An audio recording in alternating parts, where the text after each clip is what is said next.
ఒక్క నిమిషంలో ఒక్క మార్కులో భాగంగా ఇండియన్ ఎకానమీలో ముఖ్యంగా ఫైనాన్షియల్ క్యాపిటల్ సెంటర్స్ కొన్ని ఉంటాయి. అంటే భారతదేశం యొక్క ఆర్థిక రంగంలో అనేక వ్యవస్థల్ని ఫైనాన్షియల్ క్యాపిటల్ సెంటర్స్గా ఏర్పాటు చేయడం జరిగింది. ముఖ్యంగా మొట్టమొదటి 1948లో ఏర్పడినటువంటి IFCI, Indian financial corporation of India.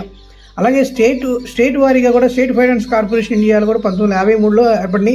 మొట్టమొదటి పంజాబ్లో ఏర్పడింది. అలాగే ఐసిఐసిఐ ఇప్పుడున్న ప్రైవేట్ బ్యాంక్ కాదు. అలాగే ఎల్ఐసి 1956, 1964లో ఐడిబిఐ, 1966లోనే యూటీఐ, 1971లో ఐఆర్సిఐ, 1973లో జిఐసి జనరల్ ఇన్సూరెన్స్ కార్పొరేషన్. అలాగే 1982లో ఎగ్జిమ్ బ్యాంక్, 90లో సిడ్బీ, 98లో నేషనల్ హౌసింగ్ బోర్డు. ఇలాగా అనేక ఫైనాన్షియల్ క్యాపిటల్ 2000 తర్వాత కూడా ఇప్పటి వరకు కూడా అనేక ఫైనాన్షియల్ క్యాపిటల్స్ ఏర్పడ్డాయి.